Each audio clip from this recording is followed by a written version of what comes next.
আমার নাম নুরুন নাহার।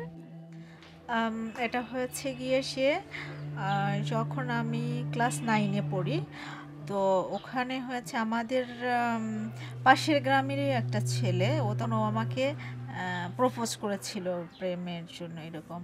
তো আমি এটাকে ডিনাই করেছিলাম। তো একসময় ও আর কি খেপে গিয়ে বলছে যে কিছু একটা করবে সে, হ্যাঁ, মানে এরকম একটা থ্রেট করেছিল। তো এটাকে আসলে আমরা এরকম পাত্তা দেইনি। 95 সালে আমি অ্যাসিডের শিকার হই। তখন আমার বয়স ছিল 15 বছর। এটুকু মনে আছে যে আমি ভীষণ চিৎকার করেছিলাম, হ্যাঁ, মানে এত চিৎকার করেছিলাম, এত কষ্ট হয়েছিল। তো 3 দিন ধরে হয়েছে যে মানে আমি কথা বলতে পারি নাই, আমি পুরো মুখ আমার ফুলে গিয়েছিল, ভীষণ ফুলে গিয়েছিল। এবং আমি যখন হাসপাতালে ছিলাম, আমার প্রত্যেকটা অপারেশনের সময় আমার অনেক কষ্ট হয়েছে, কিন্তু হ্যাঁ, যখন মানে সেলাই কাটছে, মানে অপারেশনের পরে আমার খুব কষ্ট হচ্ছে, চিৎকার করছি, কান্না করছি, এইরকম টাইপের, হ্যাঁ। আমার মনে হয় তখন 3rd অপারেশনের পরে এটা হয়েছে আর কি, করেছি আমি। তো একটা আয়া ছিল যে হয়েছে গিয়ে যে তার ব্যাগেজটা রেখেছিল আমার খাটের নিচে, হ্যাঁ। তো আমি দেখতাম যে উনি গোসল করে এসে সাজাগুজো করে, ওটার মধ্যে একটা আয়না আছে, এটা আমি অনেক আগে খেয়াল করেছি। তো আমার ছিল যে আমি কখন ওইটা বের করে দেখবো। আমি দেখি যে ওই আয়াটা নাই আর কেউ নাই আশেপাশে, হ্যাঁ। আমি বেড থেকে নেমে ওর ব্যাগটা বের করছি, ব্যাগটা বের করে আয়নাটা বের করছি, বের করে আমি দেখেছি, আমি জাস্ট দেখে আমি ওখানে সেন্সলেস হয়ে গেছি, হ্যাঁ, মানে আমি ফ্লোরে পড়ে গেছি।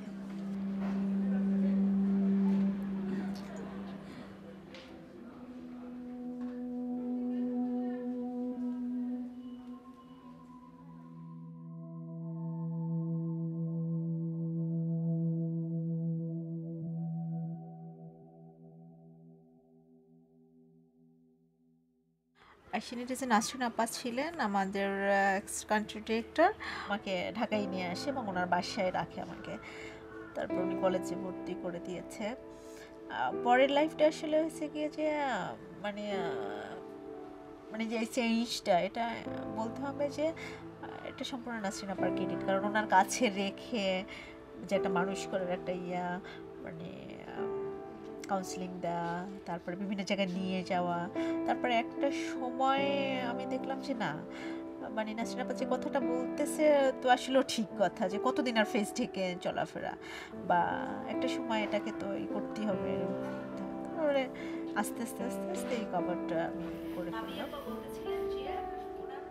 অ্যাকশন এটির সাথে আমি কাজ করি, শুরু হয়েছে 2004-এর অক্টোবর মাসে।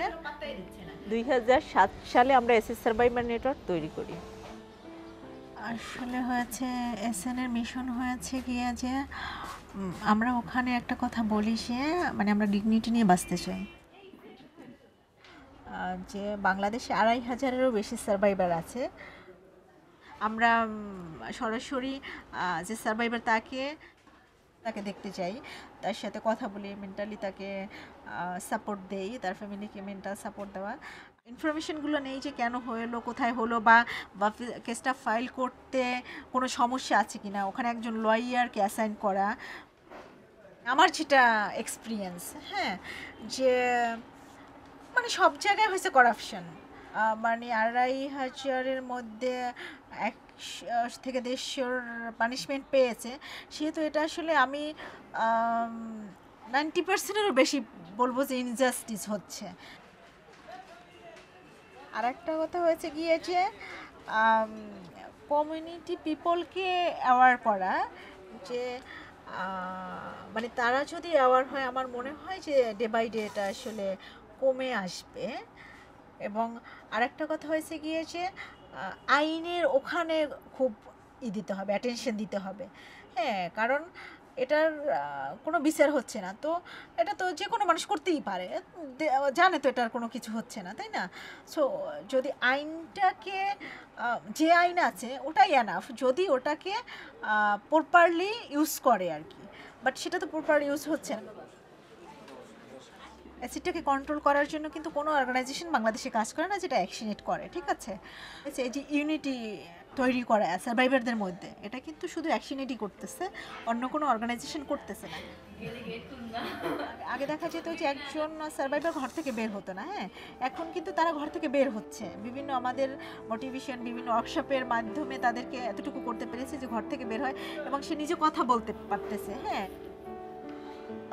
ভবিষ্যৎ সম্পর্কে আমি হচ্ছে এখন অনেক স্বপ্ন দেখি ভবিষ্যতের জন্য।